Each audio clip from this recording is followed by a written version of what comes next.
नयन सुलगिनी ज्योति ब्रह्म गोदारिणी नीलगी ज्योति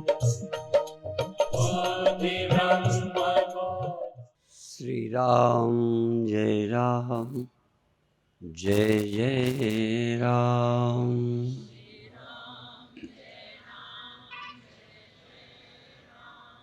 श्री राम जय राम जय जय राम।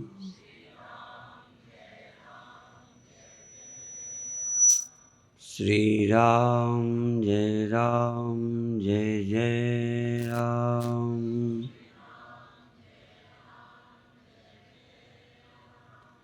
सच्चिदानंद भगवान की जय। सनातन धर्म की, भारत माता की।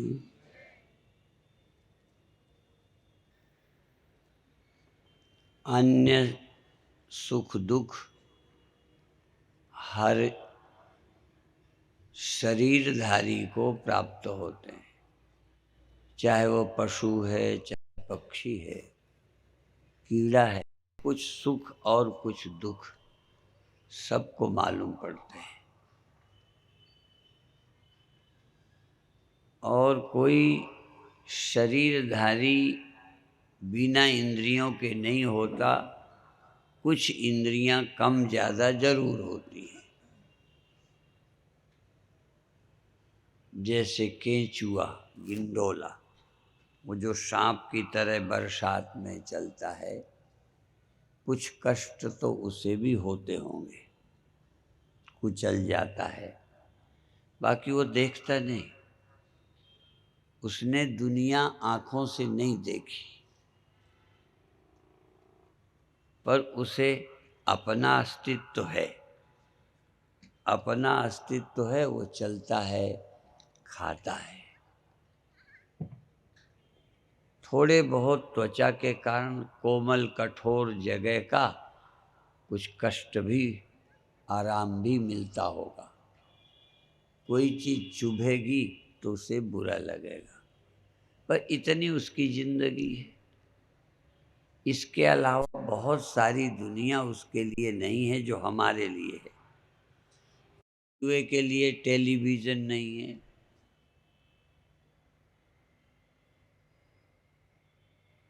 उसने कुछ देखा ही नहीं, आंखें ही नहीं है। और मनुष्य के आंखें होने पर ना हो तो एक उस तरह का दुख होता है कि मुझे अब दिखता नहीं। केंचुए को दिखता नहीं, ये भी उसे दुख नहीं है। वो घसीट के चलता है, देख के नहीं चलता, टटोल के चलता है।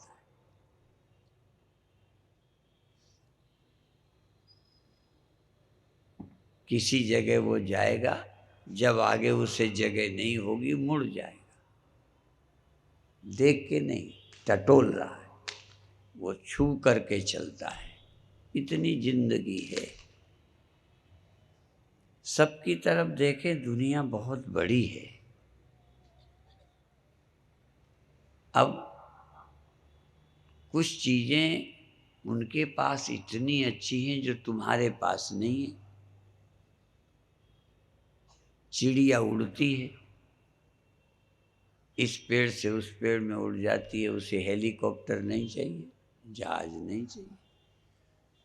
परमात्मा ने उसे उड़ने की सामर्थ्य, नेचर ने उसे उड़ने की सामर्थ्य दी है। उसका एक अपना आनंद है।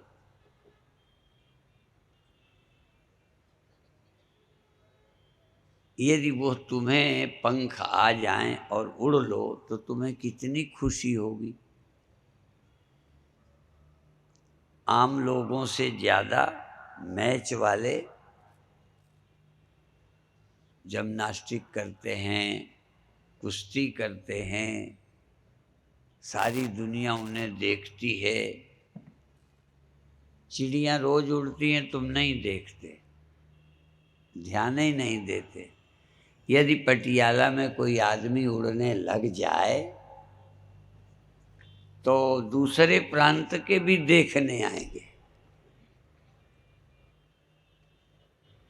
जो चिड़ियों को सहज प्राप्त है। तुम लोग चूंकि जिम्नास्टिक में जैसे वो उछलते कूदते नाचते कूदते हैं, और दीपक जला के 1 दीपक 2 दीपक 4 दीपक सिर पर हाथ पर पैर पर, और लेट कर नीचे से दीपक के दिखाता, सारे लोग देख रहे थे। जो काम सबसे नहीं होता वो यदि किसी से हो जाए तो आश्चर्य लगता है। यहाँ सब लोग, सारी दुनिया मरती है, कीड़े मकोड़े, पशु पक्षी, मनुष्य, देवता दानव, सब मरते हैं। साधु महात्मा सब मरते दिखते हैं। यदि एक भी व्यक्ति यहाँ न मरने वाला होता तो दर्शनीय होता।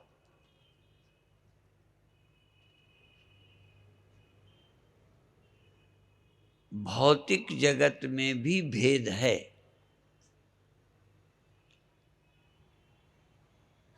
जैसे भौतिक जगत में अनेक जीव जंतु हैं, उनके सुख दुख थोड़े भिन्न हैं, उनकी सामर्थ्य भिन्न है, पर एक बात में सब बराबर हैं, मरते हैं। मरने का भी दुख कई जीवों को उसी समय होता होगा जब मरते होंगे। शायद केंचुआ सोचता भी ना होगा पहले से कि मौत होती है। मुझे पता नहीं, अंदाज से बोलता हूँ। शायद उसके ख्याल में भी नहीं आएगा कि मैं मर सकता हूँ, लेकिन मरता है।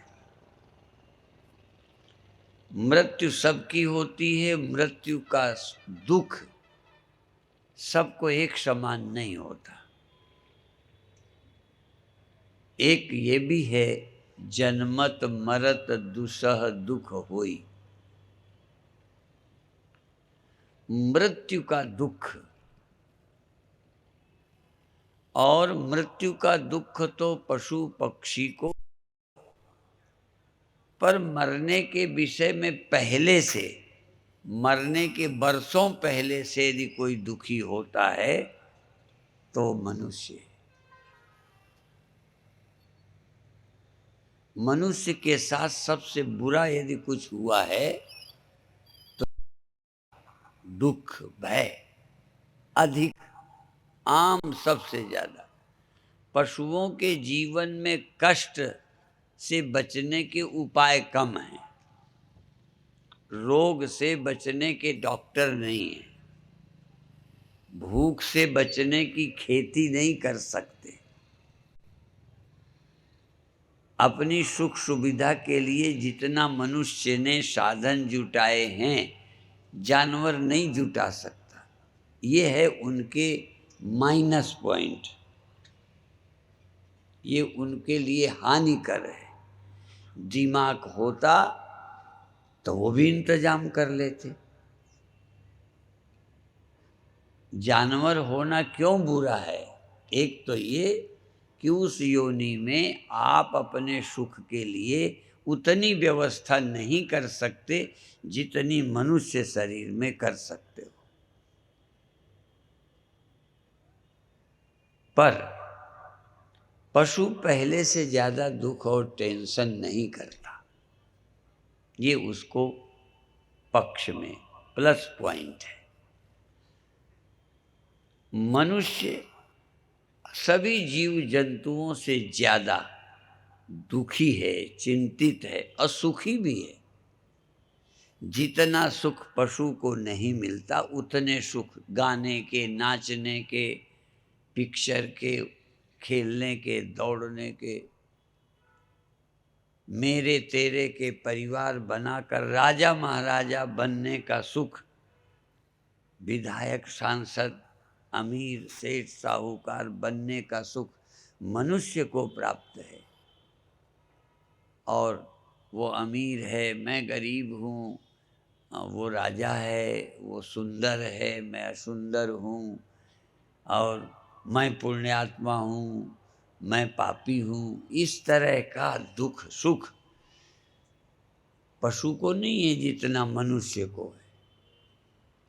इसीलिए मनुष्य को दुखी भी ज़्यादा है और सुखी होने की कोशिश भी ज़्यादा है। यहाँ तक जब वो सुखी होने की इच्छा, अभय होने की इच्छा, मृत्यु से बचने की इच्छा, सबसे बड़े होने की इच्छा जब वो पूरी नहीं कर पाता, तब अंत में वो परमात्मा को खोजकर अपनी इच्छाओं को पूर्ण कर लेता है। इसलिए आपको यहाँ परेशान करने के लिए नहीं बुलाया जाता। जो इच्छा तुम पूरी नहीं कर सकते, चाहे साइंटिस्ट बन जाओ, चाहे राजा महाराजा बन जाओ, चाहे आतंकवादी आतताई बन जाओ, कुछ भी कर लो, तुम अधूरे ही रहोगे जब तक परमात्मा से एक नहीं हो जाओगे।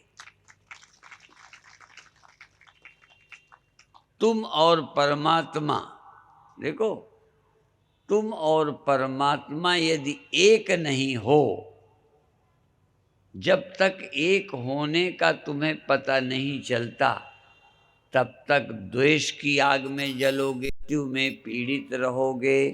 थोड़ा भी यदि परमात्मा में तुम में फर्क है, थोड़ा भी, तो तुम अधूरे हो। क्योंकि इस दुनिया में पूरा एक ही है, इसको तुम इनकार नहीं करोगे। दुनिया में कोई व्यक्ति पूरा नहीं है, एक ही पूरा है जो नैर्व्यक्तिक है और सब में है, वो पूरा है। और उसके बाद वह पूरा है, वह व्यक्ति पूरा है जो व्यक्ति दिखता है पर है ब्रह्म ही। व्यक्ति नजर आने पर भी जो परमात्मा है, जो व्यापक है, क्योंकि व्यापक व्यापक है पर उसको कोई मतलब ही नहीं है। पर जो अभी तक सीमित रहा है, अभी तक व्यक्ति रहा है, अभी तक मरता हूँ ये अनुभव करता रहा है, अभी तक मैं अधूरा हूँ ये अनुभव करता रहा है, राग द्वेष की आग में जलता रहा है और छोटा सीमित होकर बड़ा होने के लिए तरसता रहा है, वो सारी उसकी समस्या का हल है कि जब व्यक्ति ब्रह्म हो जाए। कैसे हो जाए? ये मिटा के। घड़ा यदि मिट्टी होना चाहे तो मिट के हो। कोई एक ढेला पृथ्वी हो जाना चाहे तो ढेला ना मिटाए, मैं ढेला हूं ये सोच मिटा दे, तो मिट्टी होने में बाधा कौन है? कोई बनावट बाधा नहीं है। बनावट बाधा उसके लिए है जो बनावट को ही अपनी एग्जिस्टेंस, अपना अस्तित्व मान लेता है। क्योंकि जो असीम मिट्टी है वही तो ढेले के रूप में बैठी है। ढेले का रूप किसने धारण किया है? मरने वाली शक्ल में मरने वाला रूप किसने बनाया है? जो मरता नहीं। जन्मने वाली शक्ल, जन्म करके शक्ल किसने बना ली या बन गई? जो पहले से है। अमृत ही मृत्यु के रूप में, असंसारी ही संसारी रूप में, अप्रकट ही प्रकट रूप में, अद्वैत ही द्वैत के रूप में दिखाई देता है। पर दिखाई देने वाले हिस्से को जो सच मान लेता है और न दिखाई पड़ने वाले हिस्से को जो भूला है, बस वही संसारी है। जो इसको बनावटी मानता है और एक अद्वितीय को सत्य जानता है, वही पुरुष मुक्त हो जाता है। मुक्ति करने की बात नहीं है। करना तो होता है बने हुए को मिटाओ और फिर बनाओ, ये करना है। मिट्टी का घड़ा बनाना करना है, बने को मिटाना या एक दूसरे से मिलना, यह एक कर्म है। पर इस घड़े को मिट्टी होने में कर्म की जरूरत नहीं है, पर उसको समझने लायक बनने के लिए कुछ करना है। भगवान शंकराचार्य का एक श्लोक कह दूं, पहले भी सुना होगा, तपो यज्ञ दानादि भी। तप व्यर्थ नहीं है। जिसने तप किया है, यज्ञ किया है, तप यज्ञ दान किया है, बड़े बड़े लोग दानी हैं। कोई धर्मशाला, कोई आश्रम, कोई मंदिर, कोई गुरुद्वारा, कोई मस्जिद, हॉस्पिटल, सब दानियों से चलते हैं। इसलिए तपो यज्ञ दानादि भी शुद्ध बुद्धि, इनके द्वारा जिसकी बुद्धि शुद्ध हुई है।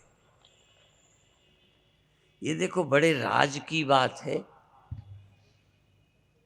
कर्म से जिनकी बुद्धि शुद्ध हुई है, तप से, यज्ञ से, दान से जिसकी बुद्धि शुद्ध हुई है, और विरक्तो न पादे पदे तुच्छ बुद्धिया, और जो बड़े बड़े राजादि पदों से, विरक्तो न पादे, राज्यादि पदों से जिसकी बुद्धि विरक्त हो गई है, तपो यज्ञ दानादि भी शुद्ध बुद्धि, विरक्तो न पादे पदे तुच्छ बुद्धिया, जो राज्यादि पदों को तुच्छ समझकर, व्यर्थ समझकर, किसके लिए? मेरी पूर्णता के लिए ये पद कुछ भी नहीं है। यदि पद से पूरा हो जाएं तो फिर भगवान की जरूरत क्या? इसीलिए शुद्ध बुद्धि जिनकी हुई है, और जो बड़े बड़े राज आदि पदों से भी जो विरक्त हो गए हैं, व्यर्थ लगने लगे हैं, वैराग्य हो गया है। राज्य पद में बैठे हुए भी वैराग्य हो सकता है, और न जिन्हें राज्य पद मिला हो उनकी बुद्धि शुद्ध होती है क्या? जो राज्य आदि पदों पर नहीं बैठे उनकी शुद्ध बुद्धि है। आप सबकी शुद्ध ही है ना?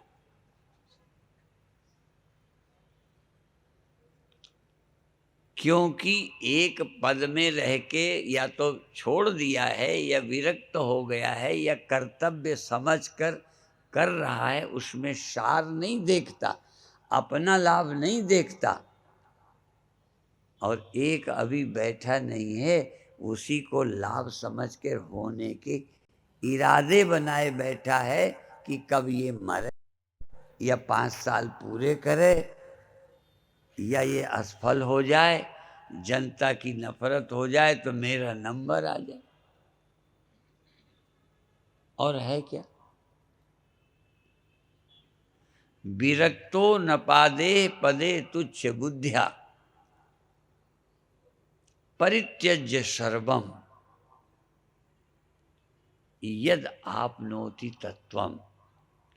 इन सबसे उपराम होकर जो आत्म तत्व को प्राप्त कर, परित्यज्य सर्वम यद आपनोति तत्वम, यद तत्वम आपनोति, जिस परम तत्व को वो प्राप्त करता है, ज्ञान के बाद वो कहता है, परित्यज्य सर्वम यद आपनोति तत्वम परम ब्रह्म नित्यम तदेवाहमस्मि। ज्ञानी कहता है, इतनी कोशिश के बाद जो मिलता है वो मैं हूं।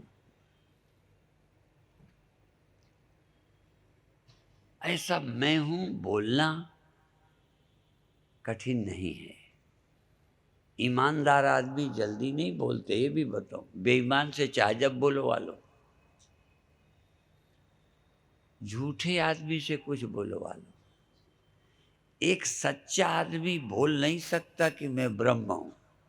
फिर बता दूं, सच्चा आदमी, ईमानदार आदमी बोल नहीं सकता कि मैं ब्रह्म हूं।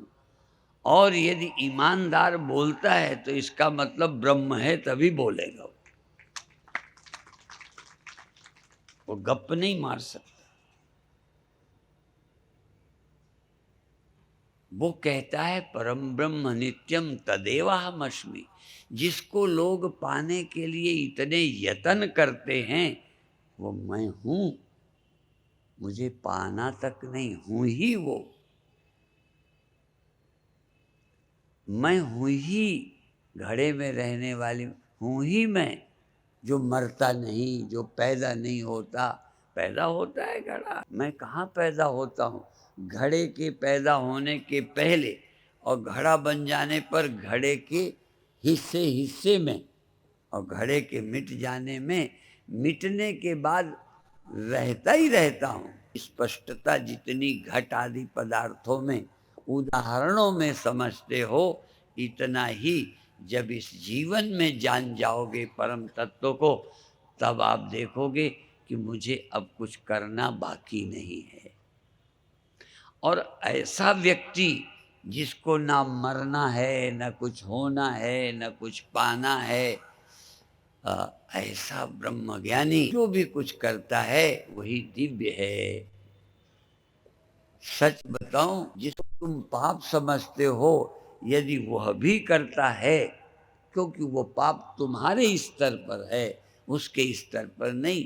तुम करता हो, तुम स्वार्थ से भरे हो। सभी पापों का जन्म स्वार्थ से होता है। यदि स्वार्थ नहीं है तो पाप हो ही नहीं सकता।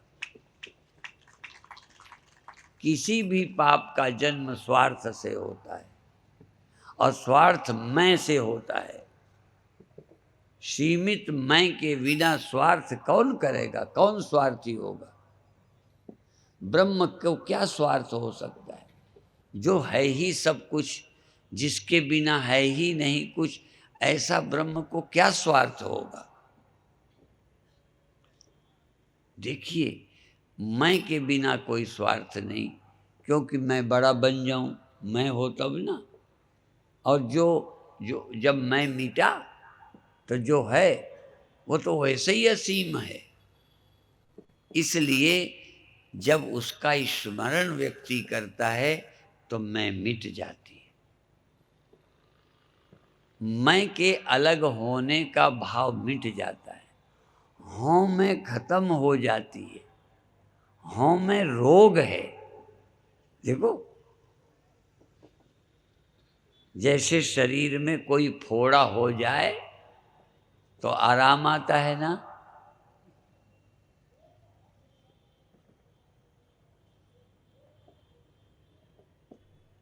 ये क्या आपको मैं कष्ट नहीं दे रही? कौन सी पीड़ा है जो मैं के बिना हुई है? कौन सा दुख है या चिंता है, भय है, जो मैं के न रहने पर होगा? ये मैं के ही तो सारे रोग हैं। मैं मर जाऊंगा, कैसा लगता है? देह मर जाएगा कि मैं? कैसा लगता, कैसा है? क्योंकि आप पढ़े पढ़ाए तोते हो, उत्तर तो बढ़िया दे दोगे। इसीलिए मैं उत्तर के पहले ही बोलता हूं। आपको कैसा लगता है, मैं मर जाऊंगा कि यह मर जाएगा? आपकी एक्सपीरियंस क्या है?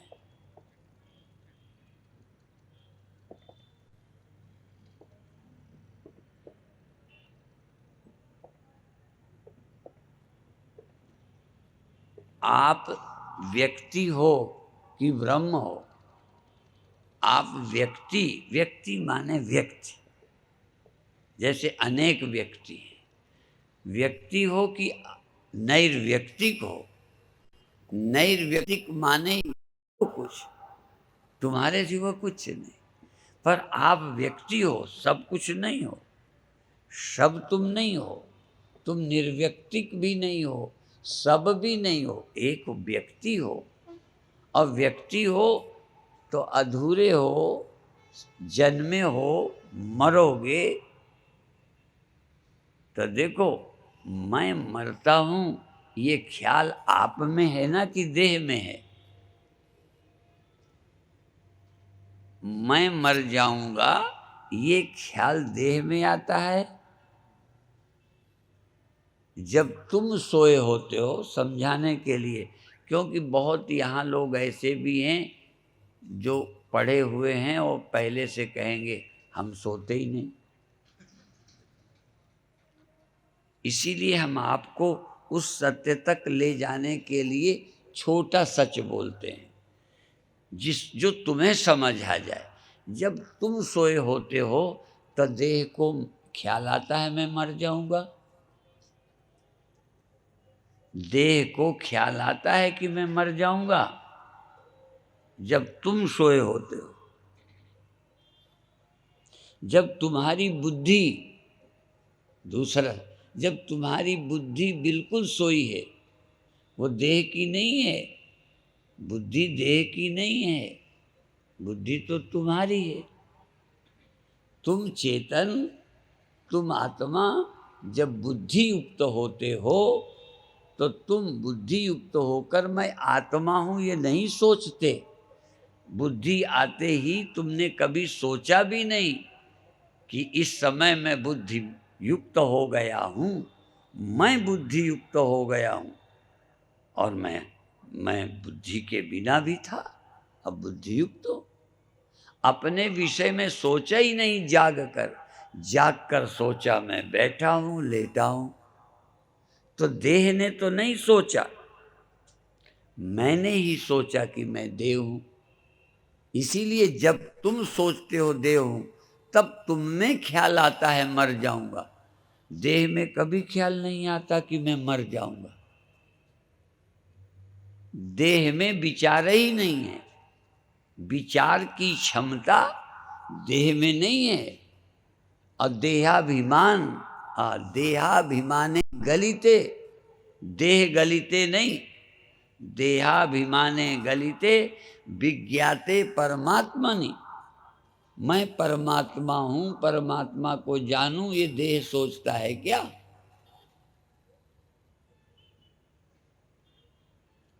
अभी तो हम इतना सम्मोहित हैं कि देह से अलग कुछ सोचते ही नहीं है। देहाभिमाने गलिते विज्ञाते परमात्मनि, यत्र यत्र मनो जाति तत्र तत्र समाधया। यदि देहम पृथक कृत्य, यदि देहम पृथक कृत्य, पृथक का मतलब यहाँ से उठाकर यहाँ धर दे। अब ये फूल पृथक हो गया, ठीक है ना? अब ये मेरे से पृथक है। और जरा मैं बताई दूँ। अच्छा, अब तो मेरे से पृथक नहीं है, बोलो। अब माला मैं हूं, दूर है तो माला है, और गले में है तो मैं है।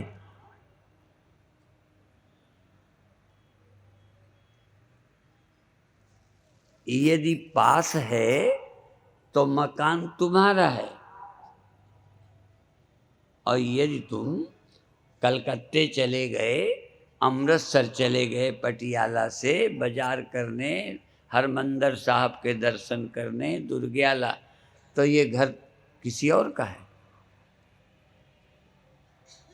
और यदि नज़दीक आ गए, किसी के घर के पास से निकले, तो घर तुम्हारा हो गया।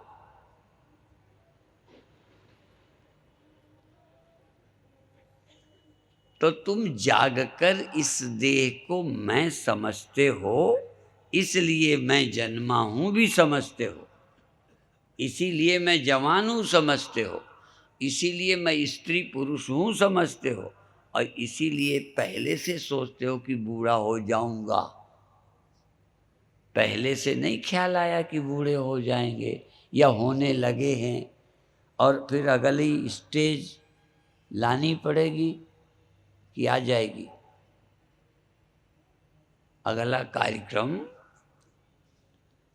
मैं मर जाऊंगा, ये ख्याल किसके अंदर आया? दिमाग में आया कि देह में आया? यही नहीं अभी तक सोच पाए कि ये विचार उठते किस में है, विचार का उद्गम कौन है। मैं देह हूं, ये ख्याल किस में आता है? यदि मुझ में नहीं आता या मेरी बुद्धि में नहीं आता तो मेरे सोए में महानुभाव ये देह क्यों नहीं कहता कि मैं आराम से पड़ा हूं, मोटा हूं, मैं बूढ़ा हो गया हूं, मर जाऊंगा। कभी देह में मर जाऊंगा का भय आया? किसी की दीवाल को लगा कि मैं गिर जाऊंगी? दीवालें सोचती हैं।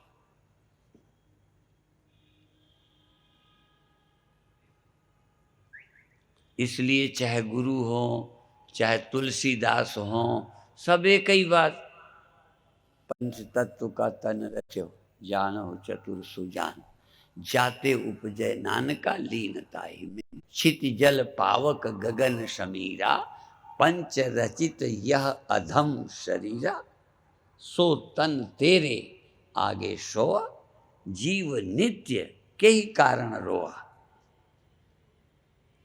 कोई चौपाई रामायण उपदेश ऐसा है जो सुना नहीं। हमारे गुरु कहते हैं वेद झूठे नहीं हैं, झूठा वो जो न विचारे। वो झूठा है जो विचारता नहीं। उपनिषद ग्रंथों की बातों को अफीम कहता है और कहता है ये अफीम में, इसलिए इसको छोड़ो, ग्रंथ छोड़ दो, ये अफीम है। और जो सचमुच अफीम पिए बैठे हो, मैं देह हूं, इससे बड़ा भी कोई नशा है? जैसे नशे वाला कुछ का कुछ बड़बड़ाता है, ऐसे ही तुम देहाभिमान के नशे में बड़बड़ाई तो रहे हो और क्या कर रहे हो।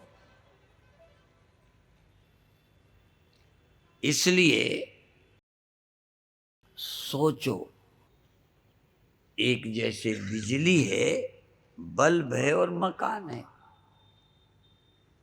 वहां बिजली से, बल्ब से, रोशनी से, मकान से तुम अलग हो, जरा ध्यान रखना। हम उसकी चर्चा करते हैं जहाँ बिजली है और बल्ब और पंखे हैं और मकान है और कोई है ही नहीं, वही हैं। और उसी रोशनी को मकान दिखने लगता है और रोशनी बुझती है, मकान दिखना बंद हो जाता है। वहाँ स्विच ऑन ऑफ करने वाला भी अलग कोई आदमी नहीं है। यहाँ तो बिजली का स्विच ऑन ऑफ करने वाला कोई अलग है, लाइट जल गई बताने वाला कोई अलग है। वहाँ बिजली ही खुद बल्ब में जल जाती है, जागती है, मकान शरीर देखने लगती है, सब काम होने लगता है, सो जाती है। ना कोई वहाँ जगाने आता है, ना कोई सुलाने आता है, लगता है सो जाता है। और इसके पीछे जो छिपी बिजली है सब करतूत उसी की। अभी तो तुम उस बिजली से परिचित हो जो मकान बना के वायरिंग वगैरह कराते हो। हम उस बिजली की बात करते हैं जो स्वयं पहले भवन का निर्माण करती है, वायरिंग करती है, बल्ब पंखे लगाती है और खुद भीतर से उन सबको सक्रिय करती रहती है। उसका विचार करो।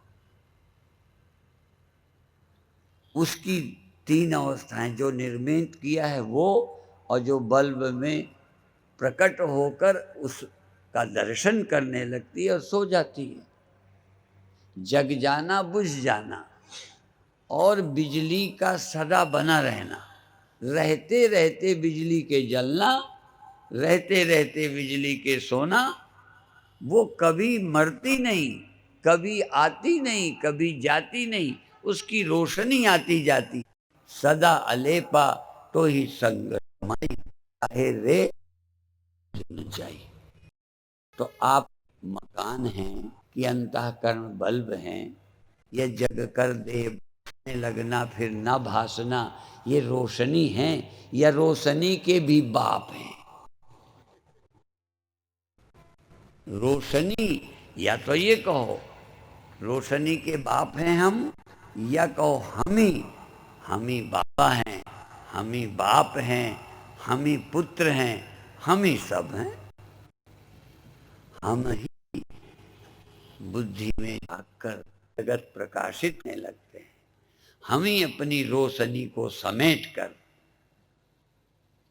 लोग देखते हैं सूर्य की किरणें सुबह फैलती हैं।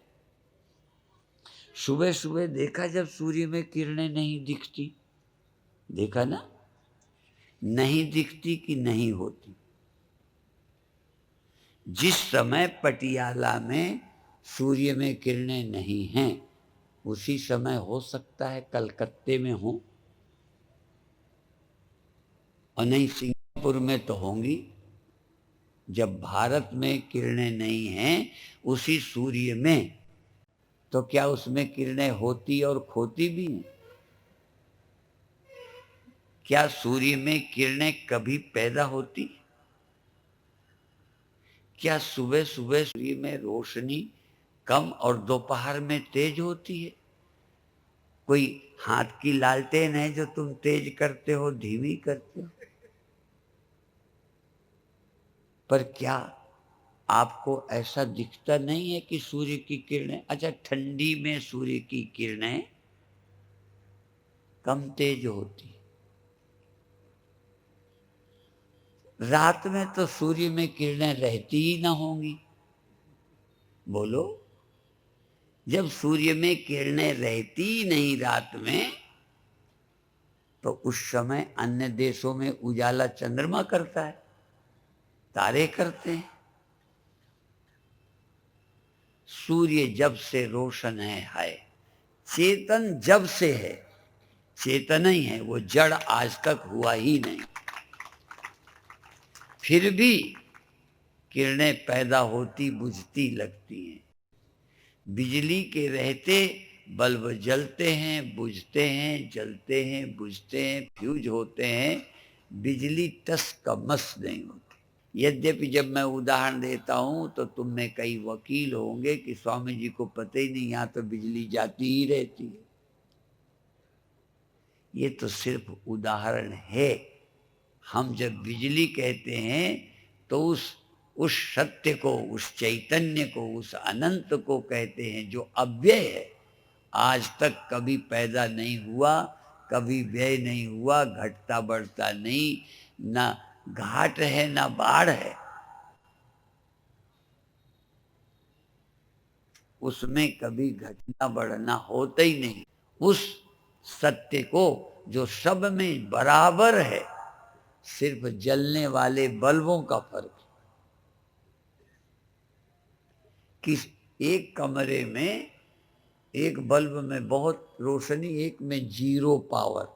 जीरो पावर का बल्ब है कि बिजली भी जीरो पावर की।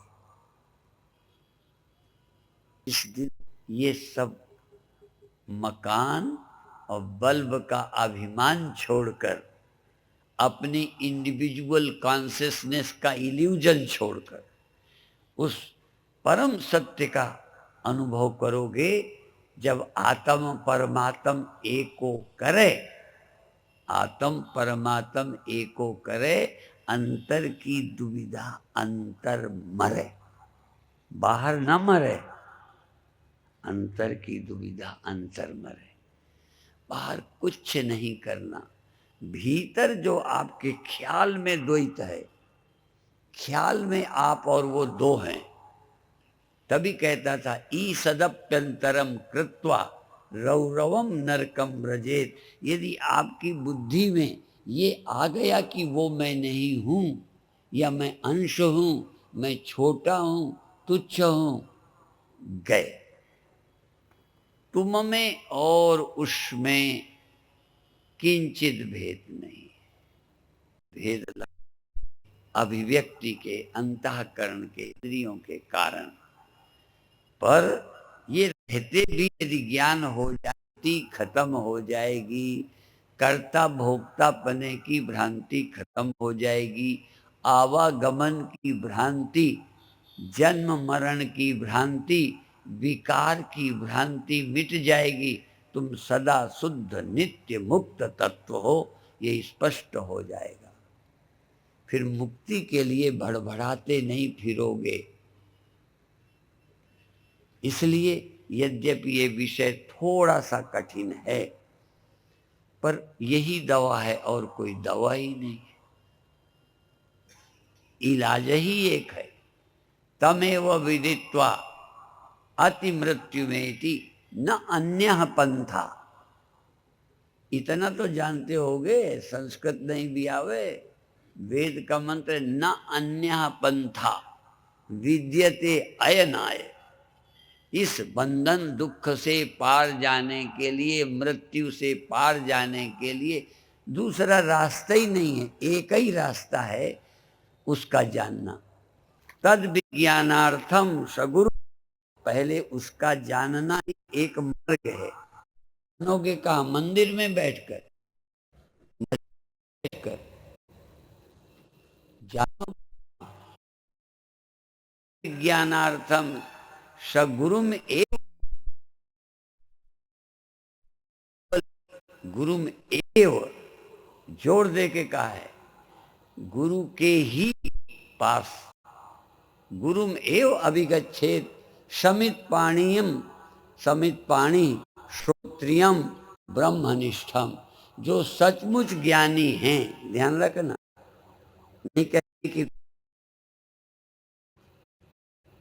ऐसे गुरु के पास जाएं जो श्रोत्रिय और ब्रह्मनिष्ठ है।